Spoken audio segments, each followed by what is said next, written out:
Esteemed colleagues, UCMC continues its work. We'll be talking about very useful and interesting initiative, launching new grant foundation, Borshch Foundation. And I would like to invite the initiators of that foundation, and they will talk about tasks and objectives and who can get assistance from that foundation.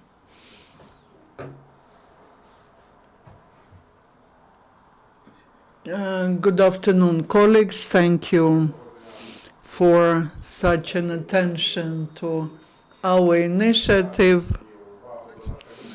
What I don't like in Facebook is a thing. You just push some buttons and it sort of understands what you need. And if you look at what the country needs, during the last 3 days, you can get sad, and we want to add up some optimism. I am a chairman of the Ukrainian Network Technology Cluster, which is called Borshch. My first borscht I made in Kupych. My grandmother taught me how to make it. I understand that borscht is a unique Ukrainian meal.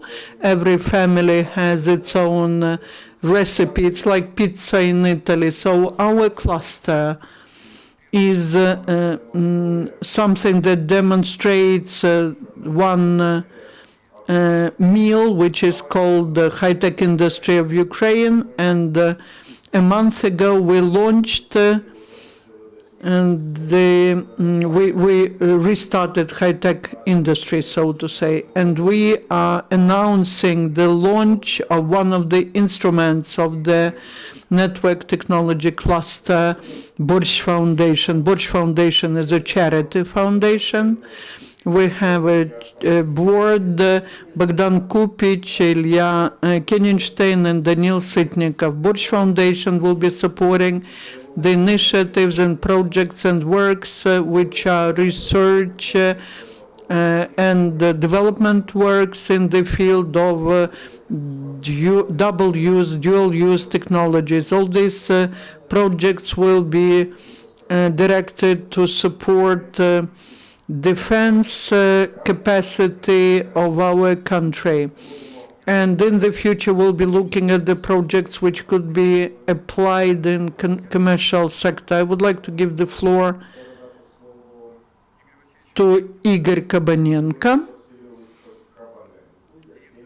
the General Director of UA.RPA. We mentioned that initiative a month ago. This foundation will be working closely with the UA.RPA, the Agency on Development of Perspective Technologies, and all technical tasks, all the requirements and all the directions of development will be defined by UA.RPA. Good afternoon. Today, working on many projects which are needed to ensure the defense capacity of our state. We see that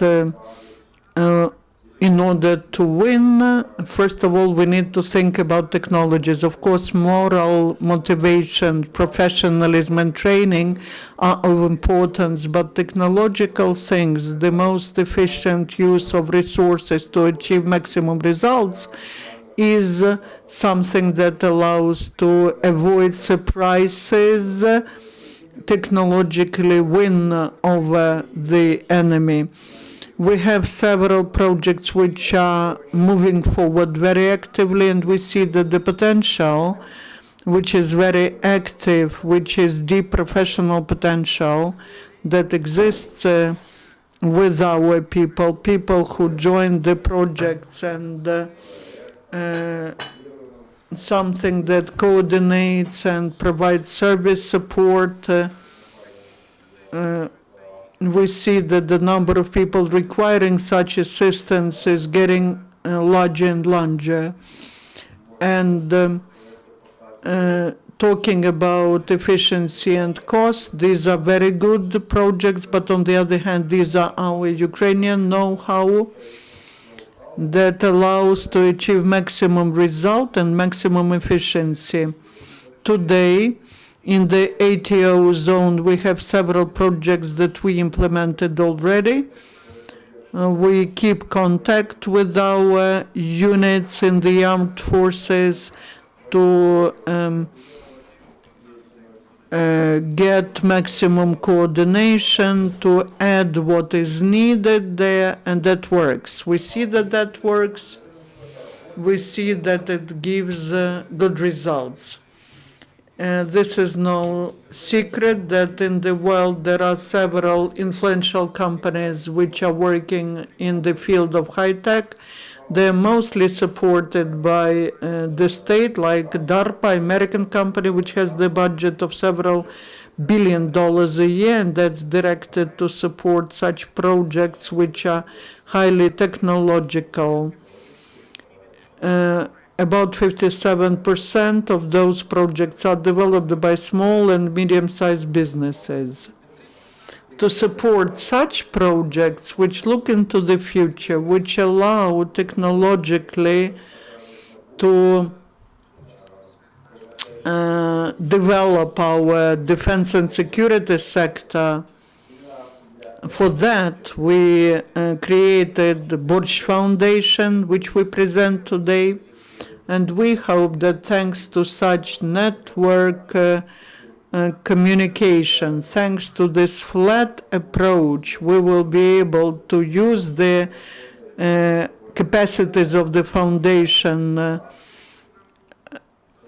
and this will allow us to move forward very actively, to have balance between the resources that we may have and the intellectual and high professional potential that we have in our state, that is present in many different sectors of economy, to ensure the development of our national security and defense sector.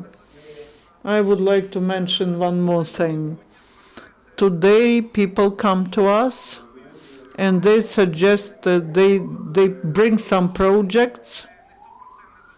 No one was thinking about such things before. When we start examining these things, we have the expert and advisory council. So these are the breakthrough technologies. And I believe that they will allow us disruptive technologies, and I believe they will help seriously to create in our state the environment for development of many sectors, for development of innovative models, which and that's proven, but many countries of the world that they prove that this is what allows us to open up bright side of globalization to our country. Now I would like to give the floor to Bohdan. English, if that's okay. My name is Bohdan Kupych. I'm a representative of the Ukrainian diaspora from Canada. So everybody knows Canada is supporting Ukraine, that we support the democratic aims of Ukraine, and we believe that through innovation and through technology, you can solve a lot of problems, and I think there are quite a few problems in Ukraine today. There are many examples, whether that's Silicon Valley, whether that's Israel, whether that's the reasons for creating technology that solves problems. It's a tremendous potential in Ukraine that we believe should be realized, and Borshch Foundation, by the way, my mother fed me borscht in Canada, so everybody knows about borscht. The ingredients are all here. You need a strong chef-povар in order to make the borscht world-class. And we sincerely believe that we can help not only in the defense of Ukraine, but we can create new companies, new technologies, new jobs, and new wealth. Thank you. Good afternoon. I would add a couple of words. First of all, I would like to thank my colleagues who decided to participate in the initiative. I'm Illya Keningstein. I am managing partner of the Borshch Foundation. Some people might know my other projects and social projects. Nobody wants to have war, and only mad people could wish to have war. But in this situation of the war in the country, we have to realize that we have to get accustomed to it, although it may sound terrible. And we have to do something to make such an informational breakthrough, which will allow us to win in the war. Just an example of Israel, which have been leading the war for 20, 30 years, 40 years, they nevertheless learned how to live with this situation and to reproduce a peaceful life. On the one hand, the war even promotes this sort of consolidation in society. Today, we obviously witness this unique volunteer movement and the events in the East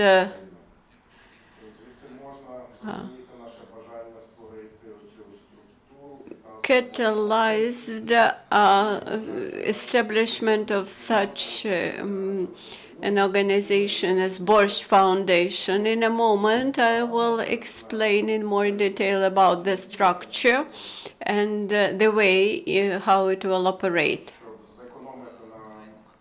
We have a website, which is in course of development now.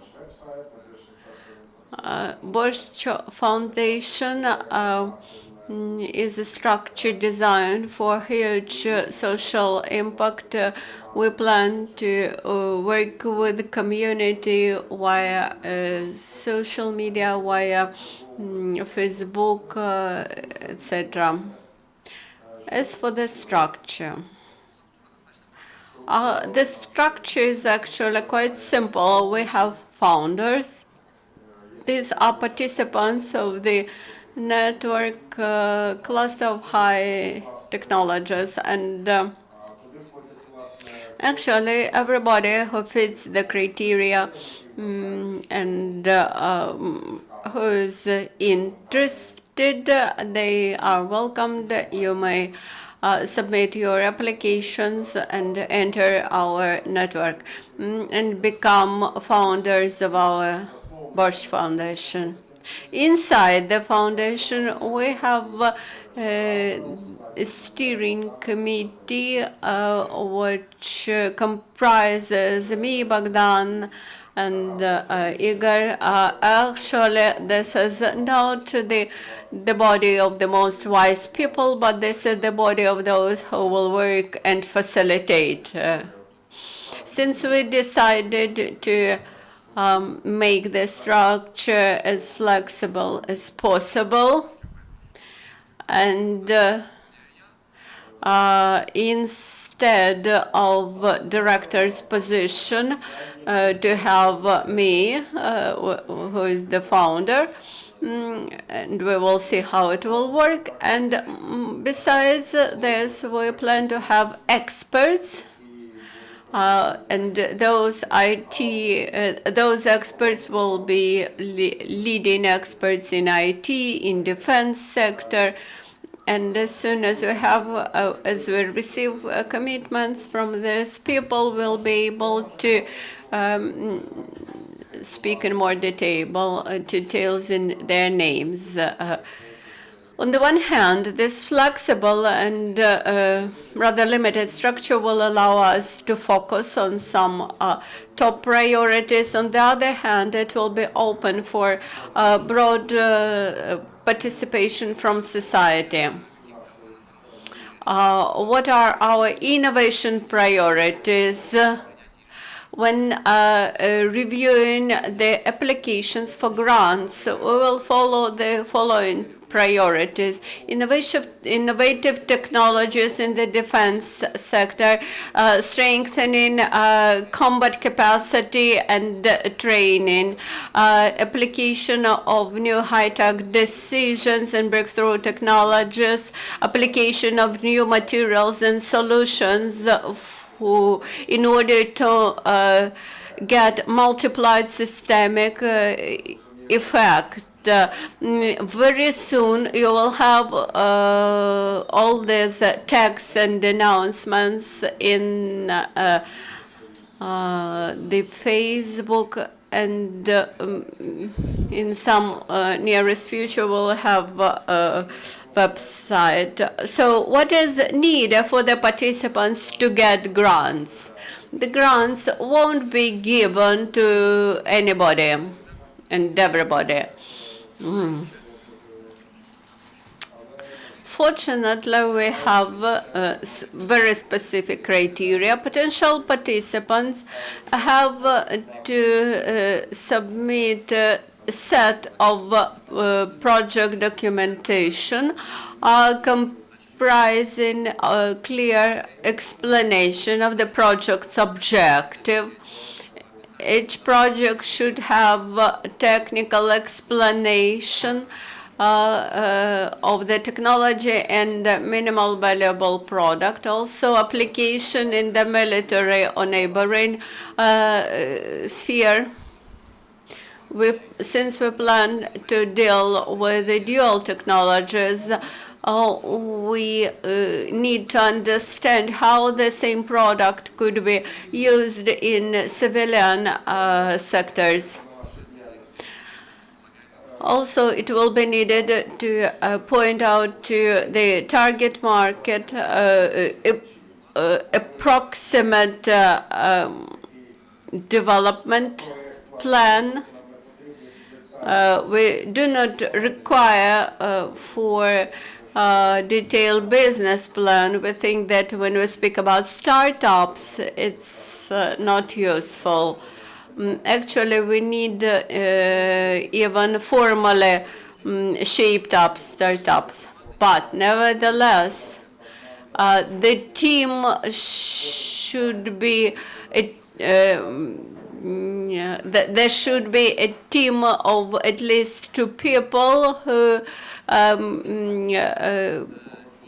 each of whom is responsible for some specific part of the project.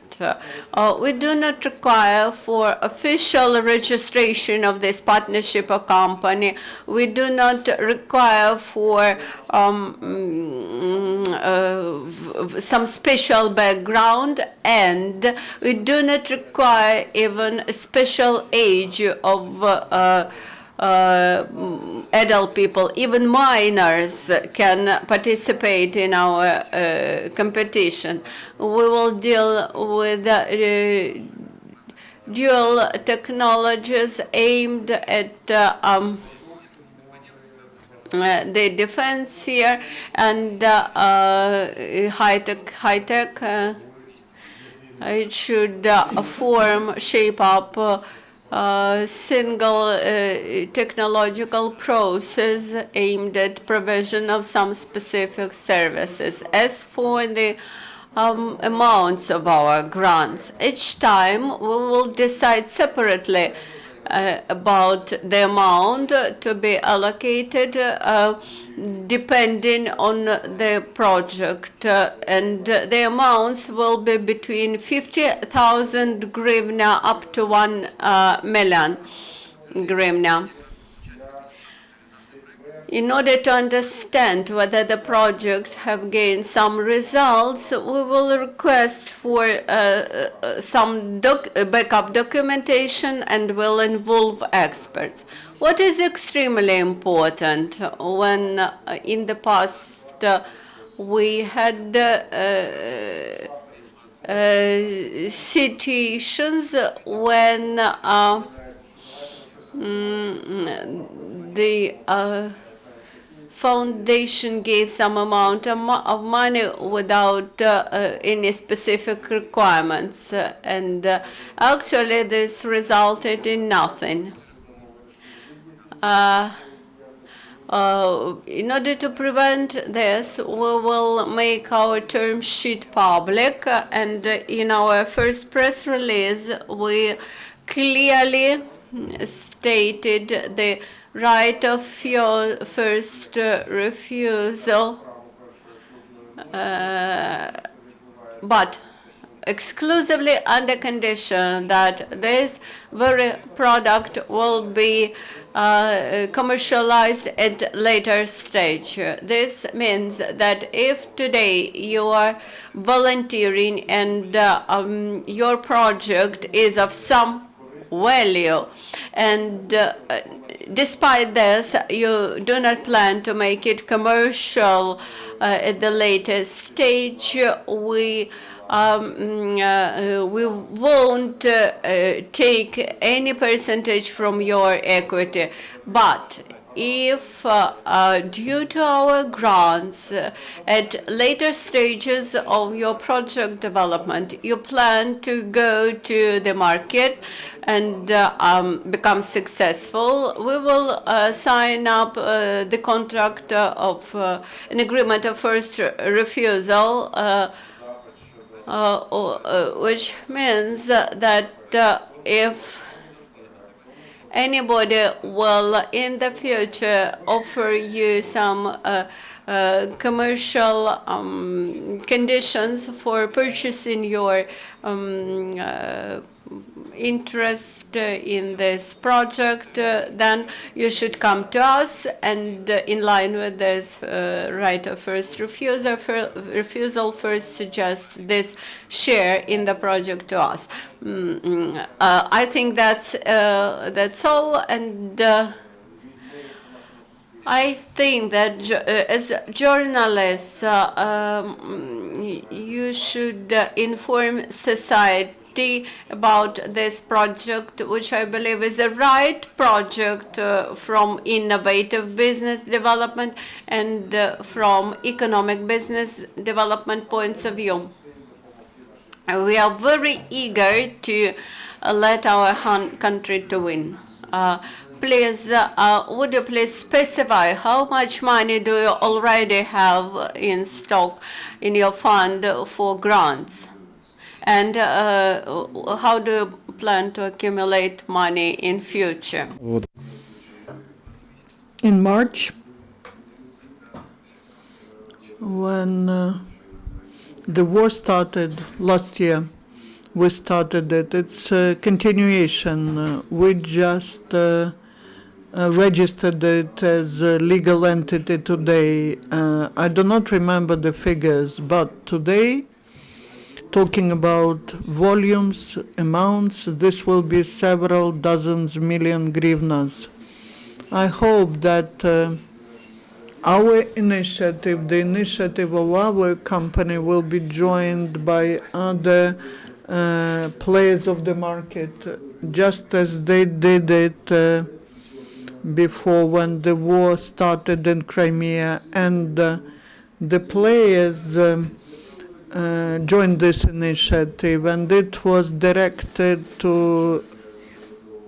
towards supplying the armored vests and other things. Now we're talking about different things. We're talking about financial support for our scientists and developers. That is different. Instead of buying it from someone, our task is to create, to develop it ourselves. I will give some examples if you need it. Any other questions? RPR. Could you please tell, you mentioned already the rights for the product, but could you specify the a product that will be developed, who will get the IP rights, the foundation or the producer? I will explain. Definition. By definition, that is charity foundation. Charity foundation. That's it. No IP rights. There are no limitations. That's money that is given as charity. We don't expect any return. In case this project develops as commercial, then another story starts. But here, it's just like we were doing it with this war room. We give money for development without expecting any return on investment. Did I answer your question? Yes. Thank you for participation in this briefing. I hope that in a couple of months we will see you here again and you will be talking about the results. And it would be good to have, if you have some agreements with the Ministry of Defense, so that the projects are used by the army. Very often some good things, good ideas are developed, but because of some bureaucratic obstacles, they are not taken by the army. Thank you.